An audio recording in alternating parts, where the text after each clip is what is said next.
নমস্কার, সুপ্রভাত। শুরু করছি রবীন্দ্র পুরস্কার প্রাপ্ত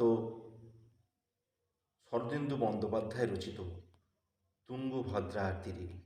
এই কাহিনীর ঐতিহাসিক পটভূমিকা রবার্ট সোয়েল এর এ ফরগটন এম্পায়ার এবং কয়েকটি সমসাময়িক গ্রন্থলিপি হইতে সংগৃহীত। সোয়েলের গ্রন্থখানি ৬৫ বছরের পুরাতন, তাই ডক্টর সমরেশ মজুমদার মহাশয়ের সম্পাদিত সাম্প্রতিক গ্রন্থ দি ডেলহি সালমেট পাঠ করিয়া সোয়েল এর তথ্যগুলি শোধন করিয়া লইয়াছি।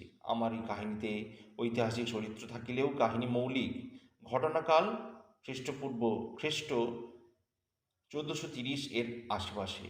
তখনও বিজয়নগর রাজ্যের অবসান হইতে শতবর্ষ বাকি ছিল। আমার ধারণা পর্তুগিজদের ভারতে আগমনের খ্রিস্টাব্দ ১৪৯৮ পূর্বে ভারতবর্ষে আগ্নেয়াস্ত্রের তেমন প্রচলন ছিল না। ইহা ভ্রান্ত ধারণা। ঐতিহাসিকরা কেহ কেহ অনুমান করেন সুলতান ইলতুৎমিশের সময় ভারতবর্ষে আগ্নেয়াস্ত্রেরই ব্যবহার ছিল। পরবর্তীকালে স্বয়ং বাবর শাহ তাঁর আত্মজীবনীকে লিখিয়া গিয়াছেন যে বাঙালি যোদ্ধারা আগ্নেয়াস্ত্র চালনায় নিপুণ ছিল। সেই কাহিনীতে আগ্নেয়াস্ত্রের অবতারণা অলীক কল্পনা নয়।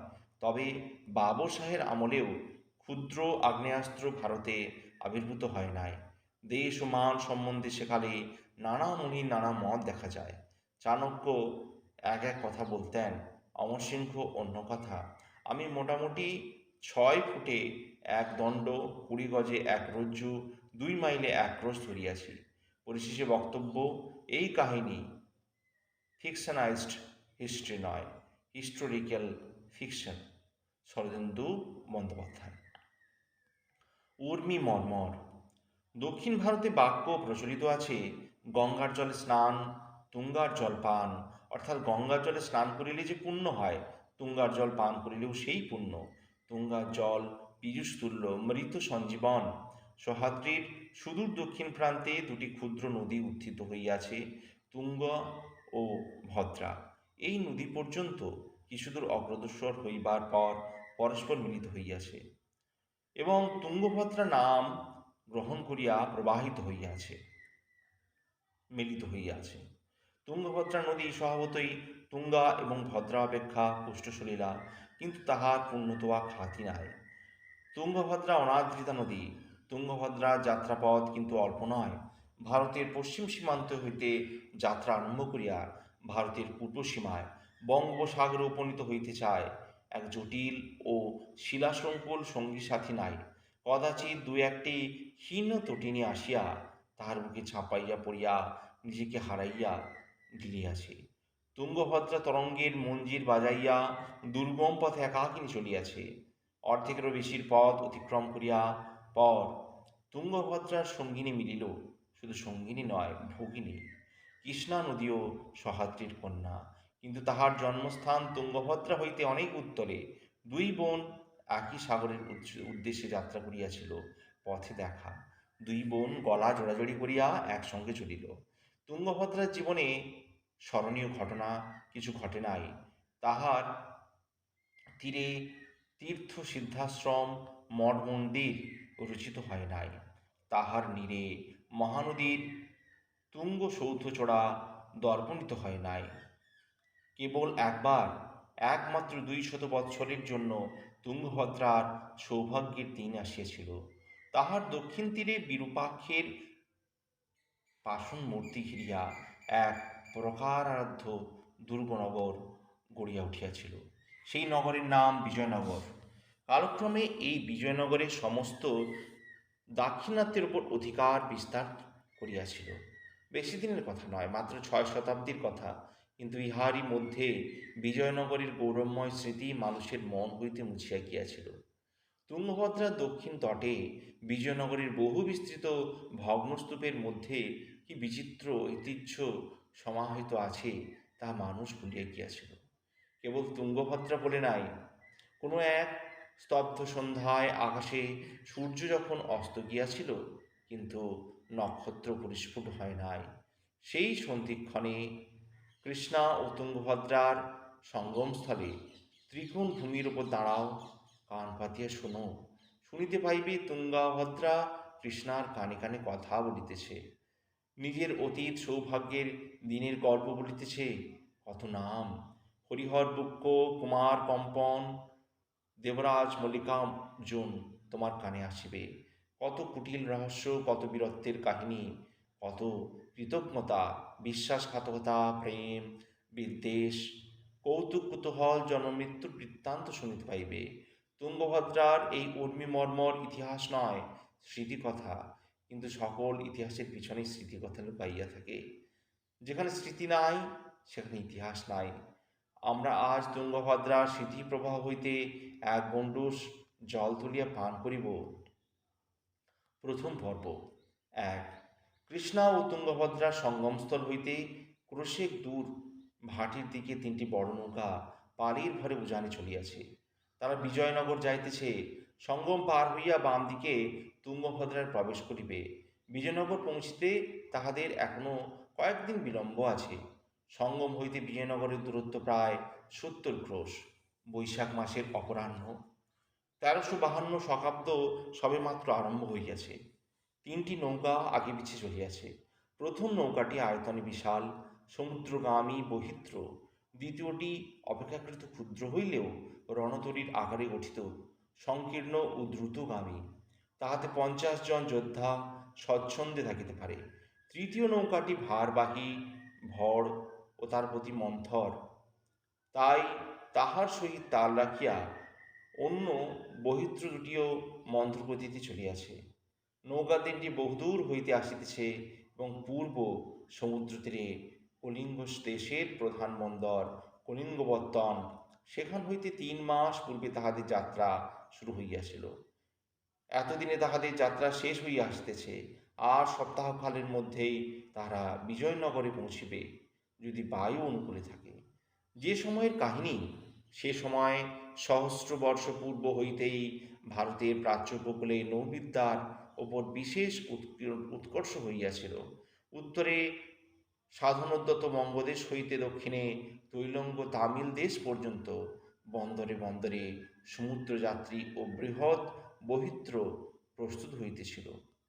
তাহাতে চড়িয়ে ভারতের বণিকেরা ব্রহ্ম, শ্যাম, কম্বোজ, সাগরিকার দ্বীপপুঞ্জে বাণিজ্য করিয়া ফিরিতেছিল, উপনিবেশ গড়িতেছিল, রাজ্য স্থাপন করিতেছিল। এইভাবে বহু শতাব্দ চলিবার পর একদা কালান্তক ঝড়ের মতো দিক প্রান্তে আরব জলদস্যু দেখা দিল। তাহার সংঘাতে ভারতের রতন ভরা তরী লবণ জলে ডুবিল। তো ভারতের তটরেখা ঘিরিয়া সমুদ্রপথের যাতায়াত একেবারে বন্ধ হইল না। তটভূমি ঘেঁষিয়া নৌযাত্রা দ্বারা সুরক্ষিত পথ এক বন্দর হইতে অন্য বন্দরে যাতায়াত করিতে লাগিল। নদীপথেও নৌ বাণিজ্যের গমনাগমন অব্যাহত রহিল। নৌকো তিনটির মধ্যে সর্বাগ্রগামী নৌকাটির প্রধান যাত্রী কলিঙ্গ দেশের রাজকন্যা কুমারী ভট্টারিকা ভিন্নমালা। রাজকন্যা বিজয়নগরে ভট্টারিকা বিদ্যুৎমালা। রাজকন্যা বিজয়নগরে যাইতেছেন বিজয়নগরের তরুণ রাজা দ্বিতীয় দেবরায়কে বিবাহ করিবার জন্য। প্রথম নৌকাটি ময়ূরপঙ্খী, তাহার বহিরঙ্গ ময়ূরের ন্যায় গাঢ় নীল ও সবুজ রঙে চিত্রিত, পালের নীল সবুজের বিচিত্র বিচিত্রণ। দ্বিতীয় নৌকাটি মকরমুখী, তাহার দেহে বর্ণবৈচিত্র্য নেই, ধূসর বর্ণের নৌকা, তাহার ভিতরে আছে ৩০ জন নৌযোদ্ধা, তাহার এই নৌবহরের রক্ষী। এতদ্ব্যতীত নৌকায় আছে পাচক, সুপকার, নাপিত ও নানা শ্রেণীর ভৃত্য, সব পশ্চাৎবর্তী ভিড় বিবিধ তৈজস, আবশ্যক বস্তু ও খাদ্য সম্ভারে পূর্ণ।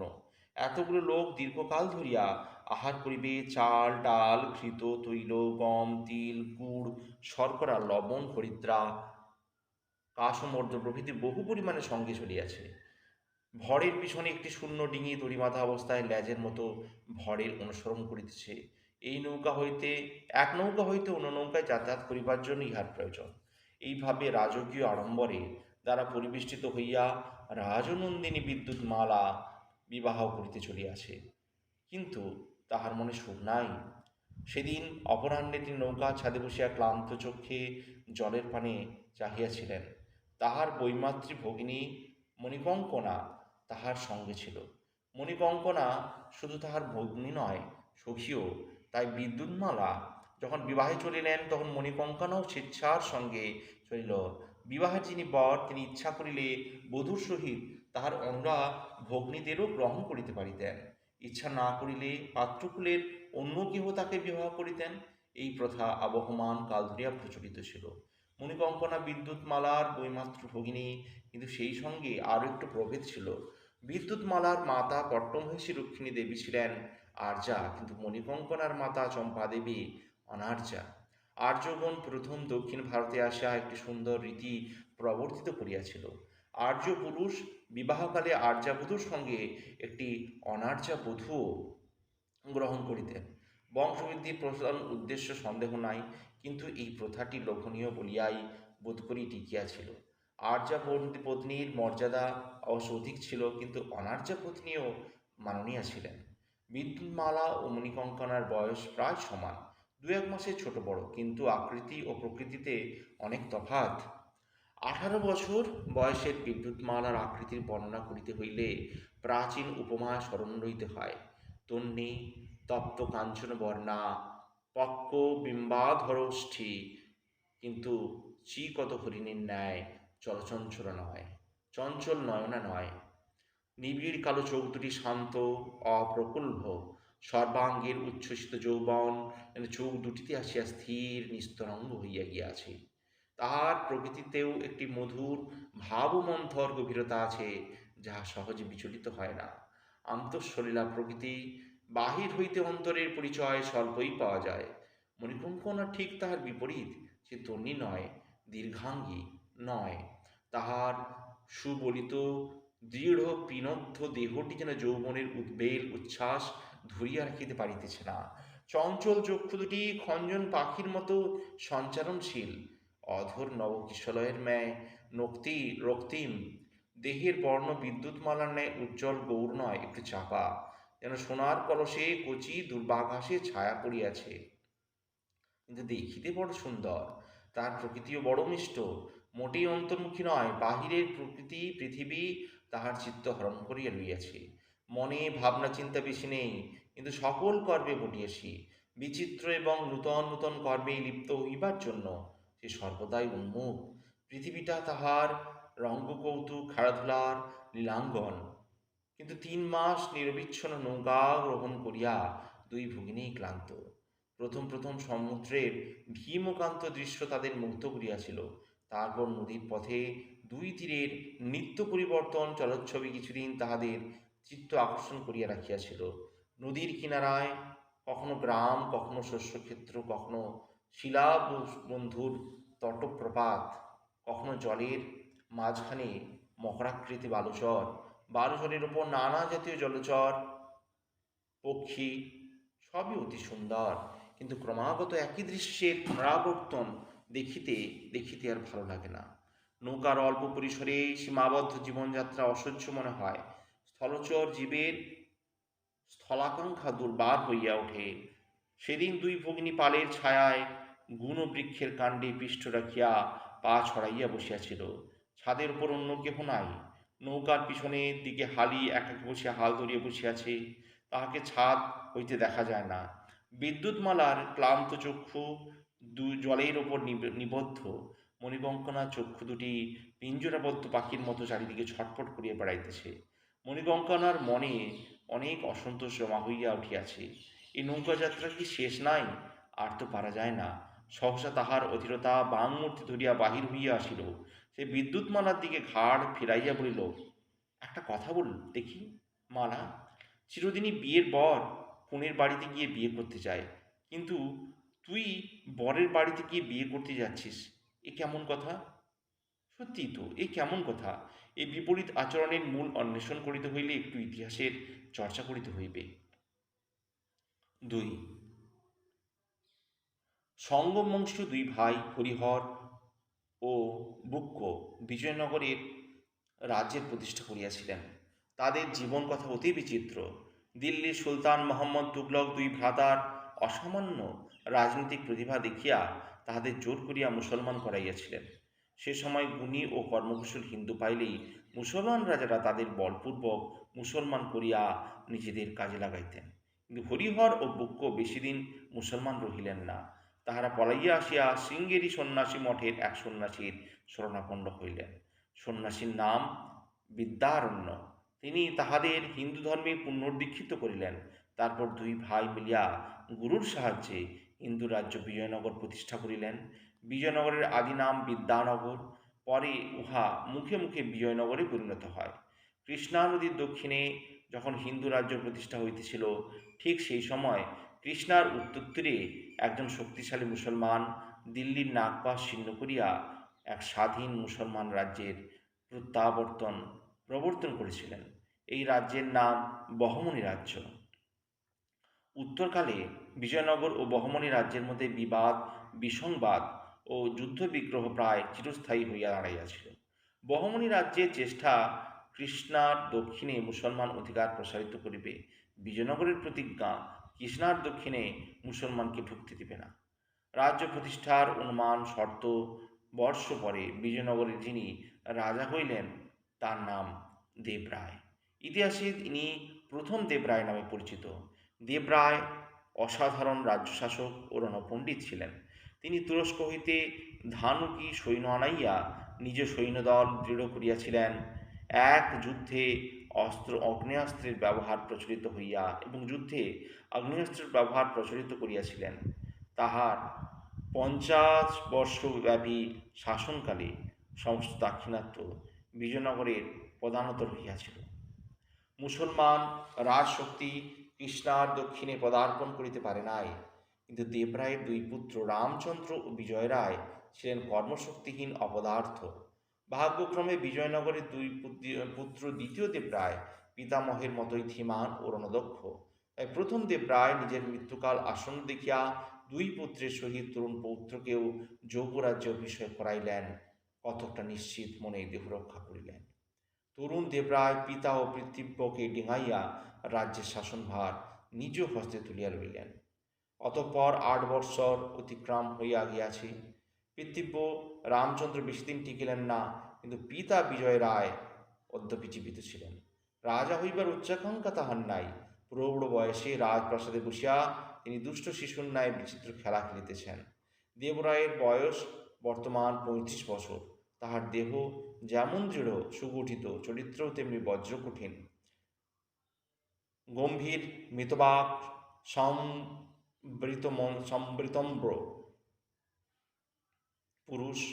রাজ্য শাসন আরম্ভ করিয়া তিনি দেখিলেন, ম্লেচ্ছ শত্রু তো আছেই, উপরন্তু হিন্দু রাজারাও নিরন্তর পরস্পরের সহিত বিবাদ করিতেছেন। তাহাদের মধ্যে একতা নাই, সহধর্মিতা নাই। অথচ ম্লেচ্ছ শক্তির প্রতিরোধ করিতে হইলে সংঘবদ্ধ হওয়া একান্ত প্রয়োজন। দেবরায় একটি একটি করিয়া রাজকন্যা বিবাহ করিতে আরম্ভ করিলেন। ইষ্টবুদ্ধির দ্বারা যদি ঐক্য সাধন না হয়, কুটুম্বিতার দ্বারা হইতেই পারে। সেকালে রাজবর্গের মধ্যে এই জাতীয় বিবাহ মোটেই বিরল ছিল না, বরং রাজনৈতিক কূটকৌশলে প্রশংসার বিবেচিত হইয়াছিল। সকল রাজা অবশ্য স্বেচ্ছায় কন্যাদান করিলেন না, কাহার উপর বল প্রয়োগ করিতে হইল। সবচেয়ে কষ্ট দিলেন কলিঙ্গের রাজা গজপতি চতুর্থ ভানুদেব। দক্ষিণাত্যের পূর্ব প্রান্তে সমুদ্র তীরে কলিঙ্গ দেশ, বিজয়নগর হইতে বহু দূর। দেবরায়ের দূত বিবাহের প্রস্তাব লইয়া উপস্থিত হইয়াছিল। কলিঙ্গরাজ ভানুদেব ভাবিলেন, এই বিবাহের প্রস্তাব প্রকারান্তরে তাহাকে বিজয়নগরে বর্ষতা স্বীকার করার আমন্ত্রণ। তিনি নিরতিশয় ক্রুদ্ধ হইয়া প্রতিবেশী অন্ধ্র রাজ্যে সসৈন্যে আক্রমণ করিলেন, কারণ অন্ধ্রদেশ বিজয়নগরের মিত্র। সংবাদ পাইয়া দেবরায় সৈন্য পাঠাইলেন। যুদ্ধ হইল। যুদ্ধে ভানুদেব পরাজিত হইয়া শান্তি ভিক্ষা করিলেন। শান্তির শর্তস্বরূপ তাহাকে দেবরায়ের হস্তে নিজ কন্যাকে সমর্পণ করিবার প্রস্তাব স্বীকার করিতে হইল। দেবরায় কিন্তু বিবাহ করতে শ্বশুর গৃহে আসিতে পারিবেন না, কন্যাকে বিজয়নগরে পাঠাইতে হইবে, যেখানে বিবাহক্রিয়া সম্পন্ন হইবে। তৎকালে রাজাদের নিজ রাজ্য ছাড়িয়া বহুদূরে যাওয়া নিরাপদ ছিল না। চারিদিকে শত্রু ওত পাতিয়া রহিয়াছে। সিংহাসন শূন্য দেখিলেই ঝাঁপাইয়া পড়িবে, তাছাড়া ঘরের শত্রু তো আছেই। ভানুদেব কন্যাকে বিজয়নগরে পাঠাইবার ব্যবস্থা করিলেন। স্থলপথ অতি দুর্গম, বিপজ্জনক। কন্যা জলপথে যাইবে। কলিঙ্গ পত্তন বন্দরে 3টি বহিত্র সজ্জিত হইল। খাদ্য সামগ্রী উপঢৌকন এবং জলযোদ্ধার দল সঙ্গে থাকিবে। রাজদুহিতা বিদ্যুৎমালা সুখী পরিজন লইয়া নৌকায় উঠিলেন। 3টি নৌকা সমুদ্রপথে দক্ষিণ দিকে চলিল। তারপর কৃষ্ণা নদীর মোহনায় পৌঁছিয়া নদীতে প্রবেশ করিল। তদবধি নৌকা 3টি উজানে চলিয়াছে। যাত্রা শেষ হইতে বেশি বিলম্ব নাই। ইতিমধ্যে 2 রাজকন্যা অধীর উত্ত্যক্ত হইয়া উঠিয়াছেন। সঙ্গে কন্যা কর্তারূপে চলে বসিয়াছেন মাতুল চিপিটক মূর্তি ও রাজকন্যাদের ধাত্রী মন্দোদরী। রাজবৈদ্য রসরাজও সঙ্গে চলেছেন। ইহাদের কথা ক্রমশ বক্তব্য। 3 মণিকঙ্কনার কথা শুনিয়া কুমারী বিদ্যুৎমালা তাহার দিকে ফিরিলেন না। সম্মুখে চাহিয়া থাকিয়া অলস কণ্ঠে বলিলেন, কঙ্কনা, তুই হাসালি? এ নাকি বিয়ে? এ তো রাজনৈতিক দাবা খেলার চাল। মণিকঙ্কনা পা গোটাইয়া বিদ্যুৎমালার দিকে চাহিয়া ফিরিল, বলিল, হোক দাবা খেলার চাল, বর বিয়ে করতে আসবে না কেন? মুখে অর্ধক্রোশ দূরে 2 নদী মিলিত হইয়া সেখানে বিক্ষুব্ধ জলভ্রমী রচনা করিতে ছুটিয়েছে। সেই দিকে তাকাইয়া বিদ্যুৎমালার অধর প্রান্তে একটু বাঁকা হাসি ফুটিল। তিনি বলিলেন, 3টি বউ ছেড়ে আসা কি সহজ? তাই বোধহয় আসতে পারেননি। মণিকঙ্কনা হাসি হাসি মুখ নিয়ে কিছুক্ষণ চাহিয়া রহিল।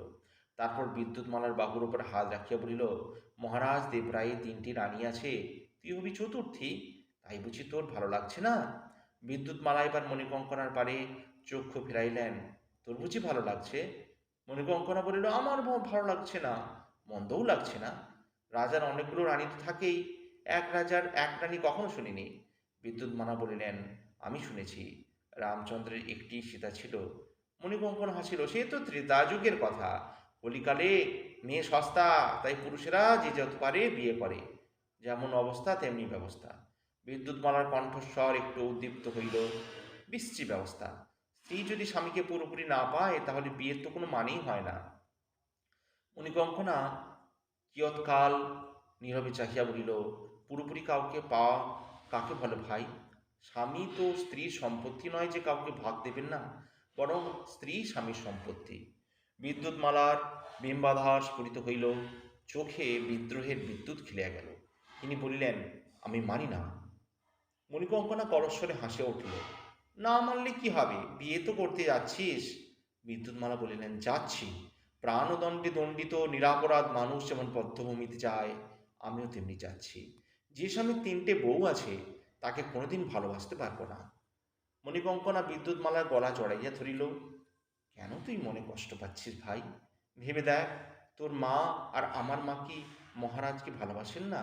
বিয়ে হোক, তুইও নিজের মহারাজটিকে ভালোবাসবি, তখন আর সতীনের কথা মনেই থাকবে না। বিদ্যুৎমালা কিছুক্ষণ বিরুষ্মুখে চুপ করিয়া রহিলেন। তারপর বলিলেন, মনে কর মহারাজ দেবরায় আমার সঙ্গে তোকেও গ্রহণ করলেন, তুই তাকে ভালোবাসতে পারবি? মণিকঙ্কনা চক্ষু বিস্ফারিত করিয়া বলিলেন, পারবো না, বলিস কি তুই? অন্য কোনো বউরা যতখানি ভালোবাসে আমি তার চেয়ে ঢের বেশি ভালোবাসবো। আমার বুকে ভালোবাসা ভরা আছে।